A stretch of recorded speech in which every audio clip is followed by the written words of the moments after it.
You pack up your home.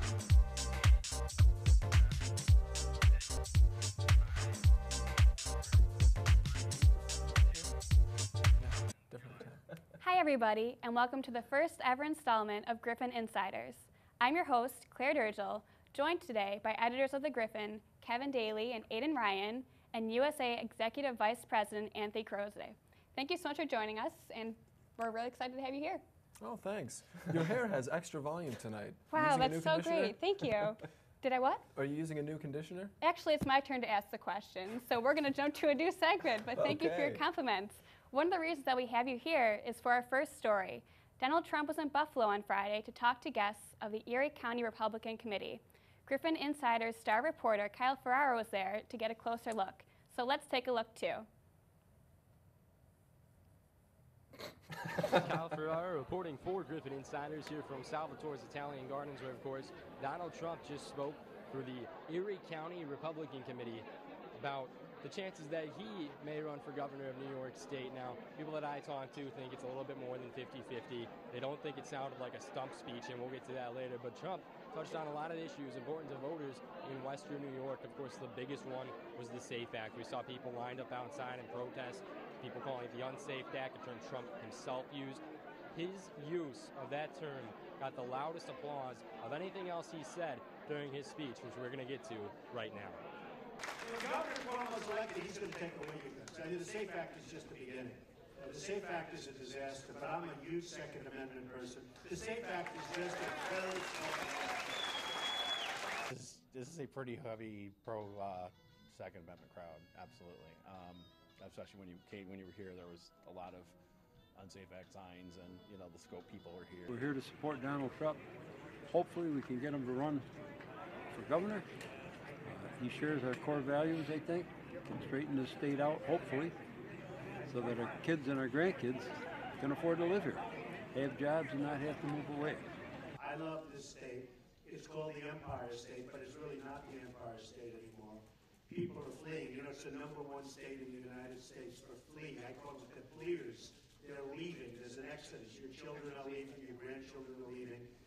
And who can blame them? They can't get jobs. There are no jobs. Then they want to give a lot of money to two companies, both of whom have no money and have a bad record, and it's going to be another Solyndra disaster, all for 800 jobs. 800 jobs. And yet you've lost millions of jobs, and 1.6 million people have recently left. I came in a little skeptical. I wasn't sure he's going to run. I'm still not 100% convinced he's going to run, but I was impressed with what he had to say. He had a lot of, a lot to say about his business background, and this is something that is a huge concern of mine, because so many people are leaving this area as soon as they graduate, or they wait a couple years and then they get out of here because there's just no jobs, and we really need to improve that, and maybe somebody like him could help make that happen. But we'll see what happens. It didn't sound like a stump speech. I've sat through plenty of stump speeches of people that are running, and it didn't sound like one to me, but maybe he's holding back a little bit. I'm not sure. Even if Trump was holding back, his willingness to come speak in Erie County shows an appreciation for upstate New York that he feels other politicians lack. When you see what's happened to upstate, how the politicians have really forgotten about it, the ones that are running things, they've just forgotten. Now, they don't forget it about 3 months before an election. No deadline. And I want to see a unified party. You see the kind of response we have here. I want to see a unified party. If we have a unified party. Tremendous potential, such a beautiful place, and such a lack of respect. When you look at what's going on in government, current government, such a lack of respect. So I just want to thank everybody for being here tonight. This is an amazing welcome. And when Nick said the largest they've ever had by far, and double the number of people they've ever had, and I see standing room only in the back, I'm so honored. I will tell you, I'm so honored. It's impressive. The amount of people alone is just overwhelming. We've never had that many, even remotely close to that many people before. Reporting for Griffin Insiders, I'm Kyle Ferraro. Now, Kevin, you were there with Kyle. What were your thoughts on the evening? Well, first, I'd like to thank Canisius alum Stephanie McGrath, who was very gracious in reserving tickets for me. At this point, I really try to be a staple of the Erie County Republican cocktail circuit, so I very much enjoyed my time there. As to Mr. Trump's gubernatorial ambitions, we can all really only speculate. I think that Trump is only speculating at this point. I'm inclined to suspect that this is largely an exercise in vanity for the Manhattan businessman. He's certainly been courted to run for office before, and I think he likes the attention. I think it's good for his brand, and I think it feeds an ego that borders on narcissistic. As to whether it would be an adroit choice for the party, I think that, as I've said before, the New York State Republican Party is tending towards a bad habit of tethering its wagon to self-aggrandizing, egotistical businessmen who can't win statewide elections. And so in that sense, I think and hope that my fellow Republicans won't nominate Donald Trump. And Aidan, you were there with Kevin. Do you have the same opinion, or what do you think? I was, yeah. And in that, the answer at this point is ambiguous. You know, he could end up running. Certainly Mike Caputo, a Buffalo political operative and writer, thought so. But everyone was divided, and everyone had varying shades of opinion on the subject. Mm-hmm. Yes, he'll run if. No, he won't run because. There's no clear answer. You know, Trump is interesting as a candidate insofar as, perhaps 5 years ago, the candidacy would have been different, but he's the kind of guy who can put together a coalition of, say, upstate New Yorkers who I think are ambivalent at best about the Cuomo agenda, and downstate New Yorkers, people from Queens, where conservatism as recently as the early 1980s had a heartbeat, Republicans in Nassau and Suffolk counties on Long Island, the kinds of people that a Republican needs to get to the polls to win, is the type of voter that Donald Trump could mobilize. But I think that in his previous flirtations with running for political office, he's shown himself to be undisciplined, and in that sense, I don't think he's going to resonate that well with voters. So you do not believe he'd be a legitimate candidate? Do you think people would not take him seriously? Has he become too much of a caricature with his TV show to actually run? You know, I think that's a really astute observation, and I think in a lot of ways, Donald Trump is a cultural touchstone for our time because he is such a caricature. Do I think he'd be taken seriously as a candidate for office? I think he'd take himself seriously, and so I think when you put your name forward for election, that it's worth regarding somebody with some degree of seriousness. But I don't think that he would resonate with voters at all. Aidan or Anthony, would you like to comment? I mean, I think too you have to look at the fact. You see Arnold Schwarzenegger; he made it in. I mean, sure. If he can do it, if the Terminator can make it in as a governor of a state, then why not Donald Trump? I mean, the man knows how to run a business, so I think if he's put out there and he gets the forces behind him, he does have the chance. If he can speak to issues, it doesn't matter what he's done on television. Okay, we know that from watching other political figures like Schwarzenegger. But if this speech is any sort of indicator of what the rest of his campaign will look like, then I'm not sure he'll speak to the issues. I mean, he touched on bringing jobs to the state by making New York an energy state, he called it. And he also talked about lowering taxes here. Well, it's the Erie County Republican Lincoln dinner. Of course, you're going to talk about lowering taxes. Sure. Other than that, I'd say 2/3 of his speech was devoted to self-aggrandizing comments and little anecdotes about how skilled he is as an executive. I guess the last thing I'd say that I found interesting just about the group of people that was there was the interesting amalgamation of local Republicans. You had, the ostensible establishment type like Ed Cox, who was chair of the New York State Republican Committee. Very much a creature of establishment Republican politics. And then a Tea Party guy like Mike Madigan, who was a Tea Party Republican candidate against Brian Higgins in 2012, lost by 50 points, but a man of deep Tea Party conviction. And so it's interesting that Donald Trump brings together those two very different creatures of Republican. Here's a question for you, Kev. Do you think Trump could get anywhere without Cox at the highest level? Carl Palladino demonstrated that he can do well statewide without overt support from the New York State Republican Committee. And so I absolutely think that Donald Trump could, especially because Trump can self-finance as a candidate, and that's absolutely everything.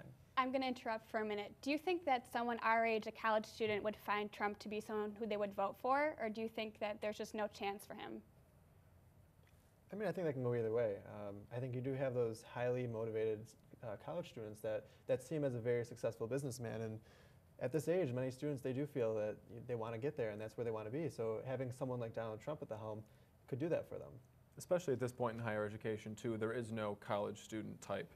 The body is just too diverse. So I think some people certainly would take him seriously. The rest of us will probably forget to vote.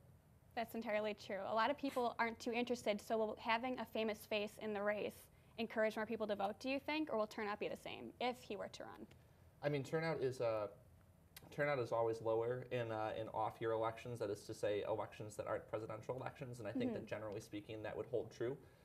If Donald Trump were able to mobilize a significant block of, say, college voters, it would be the first time in political history in this country that there was widespread youth turnout in an off-year election. So I mean, possible, I suppose, unprecedented, absolutely. Now, Channel 7 was actually interviewing Canisius students about what they thought about Trump, and there was kind of a mixed review from those students, and if he could be reliable, if he was even valid, or if he would have any efficiency in office. Would it be possible, if he did manage to get elected, that his constituents would not take him seriously, or his peers in government would not take him seriously either? If he was elected, what are the odds that he would actually be able to make concrete change? I think the biggest problem with businessmen or CEO types running for governor is that, or for any political office really, is that political offices and political actors function very differently than do actors in the private sector. So a CEO type like Chris Collins or like Donald Trump or like Carl Palladino, I think would have trouble running a state insofar as the CEOs, they're used to corporate underlings adhering to a strategy that's been set by a CEO and by the board of directors. That's not at all how government works. There's many different constituencies to be handled, and so I think that a lot of people with executive backgrounds struggle when they enter political office by virtue of that fact. Absolutely. That said, his aggressive personality and his history as an executive could be what we need to shake up Albany right now in terms of the legislature. I mean, you haven't Cuomo deals with a strong hand, I think, in general, but he's not someone who's going in there and just swinging as I'm sure Trump would. Whether that would be effective, I'm not sure. I don't know about the rest of you guys, but I would really enjoy to see Donald with a "you're fired" if he were to beat out Andrew Cuomo, you fired. Fired. That would be the line. That would be the soundbite that would last decades. I think it would resonate with people too, because that's what they associate with him, and if he can add that to the campaign, that would be huge. I mean, it's using that kind of stuff to his advantage. He has the possibility to do it. It's just, will he? It's just like Arnold in California. He was able to use his Terminator background to launch him into a political career. Will Donald be able to do it? Now, do you think that there are any other Republicans who would be more suited to this job than him, who should run instead of him? I'm a great fan of the Westchester County executive, Rob Astorino, who a lot of establishment Republican types, guys like Ed Cox, for example, we're pushing as the party's gubernatorial nominee in 2014. Mr. Astorino was actually in Buffalo. In late 2013, he made an appearance at the Erie County Republican Committee's holiday party, ostensibly because he was preparing to launch a gubernatorial bid. He's a Republican who's won in a county that's 2-to-1 Democrat. He's moderate states like New York or Massachusetts or even Vermont, for example, which is decidedly liberal, have a long history of electing Republican governors who talk tough on budget issues and don't really engage hot-button social issues and aren't going to play well in a more liberal electorate. And I think a guy like Rob Astorino does that adroitly, and so I think he'd absolutely be the guy to go with for state Republicans. Wonderful. Well, thank you all very much for your input, but right now we have to take a break. Coming up next on Griffin Insiders, Friday night saw a revival of Flix as Emma Carberry and the Student Programming Board tried to revitalize nightlife at Canisius. Emma will join us and the panel right after this. Thank you, and please stick around.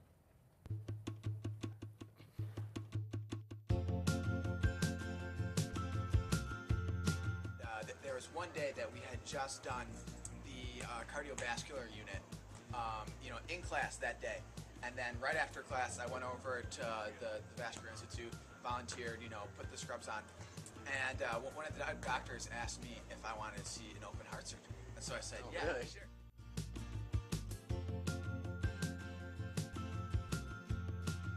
I came into Canisius as obviously as a freshman, not really sure what I wanted to do. I ended up taking a digital media arts class, and that really just kind of jump-started, my career. And I think being where we are in the city and in the world with the medical campus that we have here is really an opportunity that I wouldn't have anywhere else. It's more than just academics. Meet different people. Go out and do things. There's so much more to college. It's an experience. I instantly fell in love with doing video work, graphic design.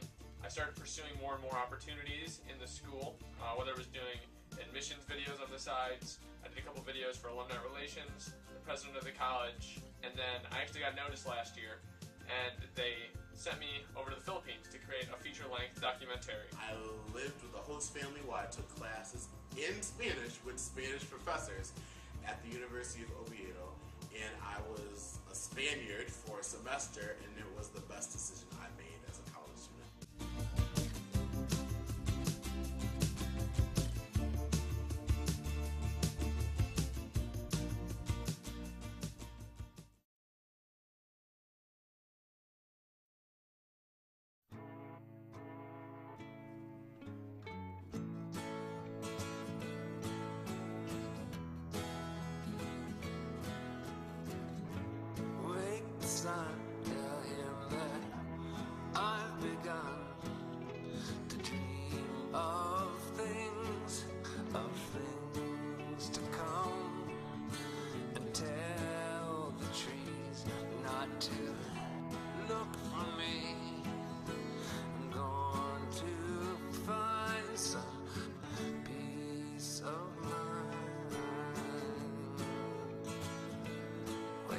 sun, wake the sun, wake the sun, wake the sun.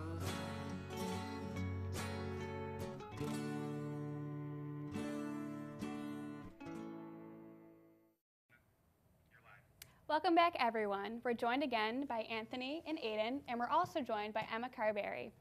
So you just started doing the Griff Flix again. Can you tell us a little bit about that, please? Yeah, we're rebooting what used to be Kroese Cinema. It didn't really have a great outcome the last few semesters that we've been doing it. So we kind of decided that we were going to take it in a new direction, and we rebranded it as Griff Flix, and we're making a lot of new changes, and I'm hoping that it really hits with the student body. Are you aiming more for commuting students or resident students to come to these events? We're hoping to get as many students as we can, honestly. We moved the time up to 9 p.m. so that hopefully some commuters are still on campus at that time, might want to stay a little longer and watch a movie. But then also, we figured that we would get some of the resident traffic who's coming through Iggy's at that time, because we moved the time up when Iggy's is still open. So we really just wanted to make it friendly to everyone who could possibly come. You know what I've heard in the tunnels? Barry does it better. Aidan, I'm going to cut you off because we actually have a video for our viewers, so please take a look. What was formerly known as Kroese Cinema is undergoing some serious changes. Well, we had really low attendance at Kroese Cinema. Not a lot of people were coming, and we thought that a movie night on campus should be more popular than what we were having, and so we decided we wanted to implement some changes and kind of get our attendance up and really get people more involved in our movie night. Our movies used to be at 10 p.m. We moved them up to 9, so we're hoping to get a lot more traffic from Iggy's. So far, we've added a rewards program. We hope that that'll get people's attendance up. We have rewards cards that if you come to a movie, your card gets punched, and then at the end of the semester, you'll get put into an entry for a big moviegoers basket. We'll have a Dirrigl gift card, some movies, some candies. We have also implemented some new seating where we've got beanbags ordered to come in, make it a little bit more comfortable so you're not just sitting at tables in Palisano. One of our biggest changes is that we have a club-sponsored concession stand. So I've asked a different club to come in each week. The Griffin is here this week sponsoring our concession stand. And now we've got candy and pop in addition to our usual free water and popcorn. We're still doing pre-release movies. We're changing up a little bit this semester. We have a double feature. On February 28th, we're going to be showing The Hunger Games and Catching Fire on the same night. Also in April, we're offering a Middle Earth Week where every night of the week, I believe it's April 24th, whatever week that is, we are offering a different Lord of the Rings movie every night. We've got the 3 Lord of the Rings movie, and then the first Hobbit, and then the new Hobbit will be that Friday. I know that a lot of people plan their semesters in advance, and a lot of people really have those favorite movies that they want to see, and they're not sure if they're going to be able to see them. So I wanted to have us advertise all the movies at once so that we would be able to show people what was coming up and so that they would be able to plan their Fridays in advance. Dior Lindsay was one of the many students who seemed to be enjoying the changes regarding both setup and movies. What the schedule is, you can plan ahead. You can bring more people with you, and you can have your whole group of friends all at once, especially since they're showing Frozen, which is one of the highest grossing films of all time. I've seen the second Hunger Games movie, and it was really, really good. I would just love to watch it here too. One, you don't have to go far, and 2, it really draws a lot of students in, to do something other than going out. And I had a great time. I'm a senior, so I've been here watching movies for years, before they changed it. One, I love the fact that they've added, more. We have candy now, and we have soda. I mean, you pay $1 for it, but that's nothing compared to how much they charge you at a movie theater. And, secondly, with a membership, little card, that I think that's a wonderful idea. It gives people incentive, to come back.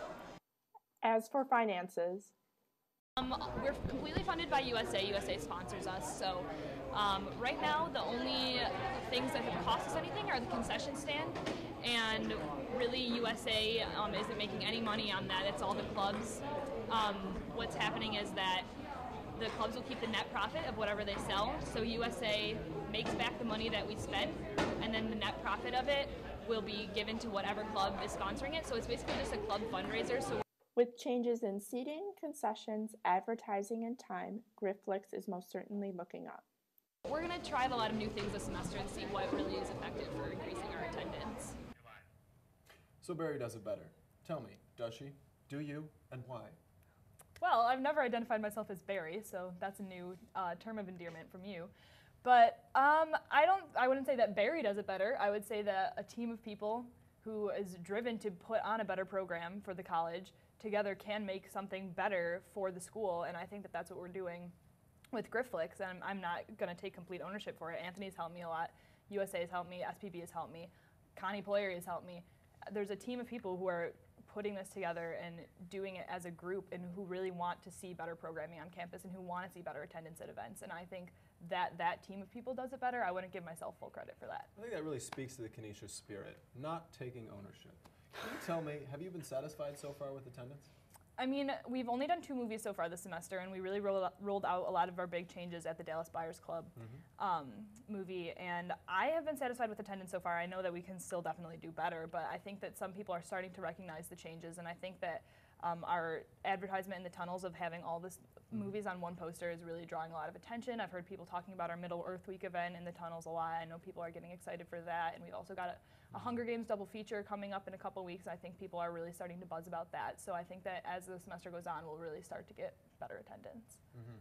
I know you seem to have picked good movies. I mean, movies that resonate. I've moved around my schedule, and it's good to have that whole calendar, so I can just put it right into my phone. Well, Aidan, I mean, if you pick up a Flix reward card, you can put it right in your wallet. Right in your wallet. Right in your wallet. It has all the dates, and you get your rewards. I wish I had my wallet on me. I'd take it out for the camera. Pant right on in. So now for the movie, what selection process do you go through? I mean, we just had, of course, it was award season, so everyone's watching it. Dallas Buyers Club was huge, won a ton of awards. Yeah. Is that why you chose that? We did know that it had a lot of award buzz.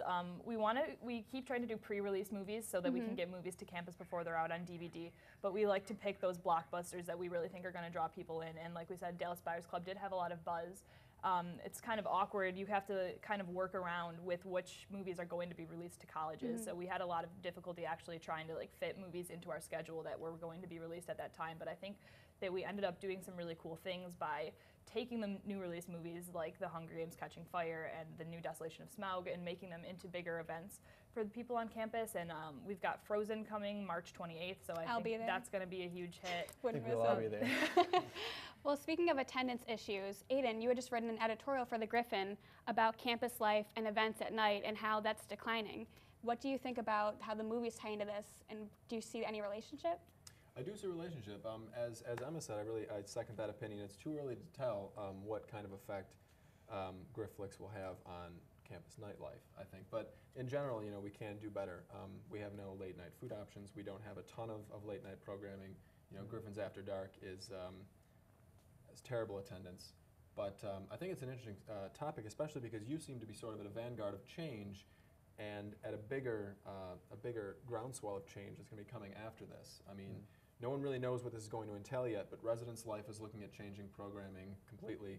CPLD is in for some changes soon, and you're here out on the front lines, which, by the way, I'll bring up, you seem to be a front runner to replace Ann Continetti as VP of Programming. Do you have any comments on that? It's funny that you should bring that up, Aidan. It seems like you're always bringing that up. But I have no news on that front as of yet. All I can tell you is wait till elections start running out and we'll see what happens. Speaking of which, if you want to get involved with elections, starting next week you have informational meetings right after the Senate meeting at 7 o'clock. Wonderful.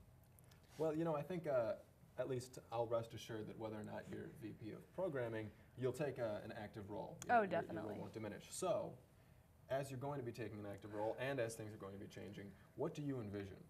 I mean, as with you in some sort of leadership capacity, what are we going to see different in programming at Canisius next year? I think, like you said, there's definitely a lot of changes on the rise from higher ups. People are definitely starting to realize that programming is a huge issue on this campus and that we really need to start bringing it together as a community of programming, and we really need to get every program on the same page, kind of. And I definitely think that there are big things in store for Griffin's After Dark. I know that those have been talked about a lot already.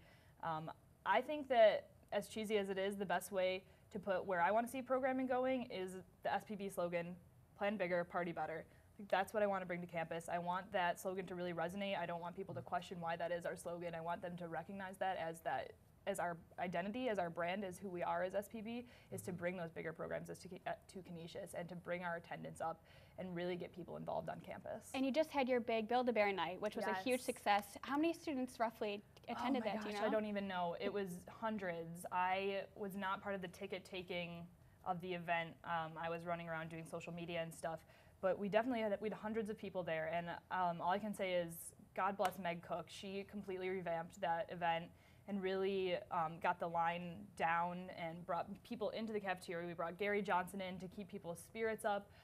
It's the best Build-A-Bear I've ever seen on campus, and I've heard great things. That is entirely our event coordinator, Meg Cook.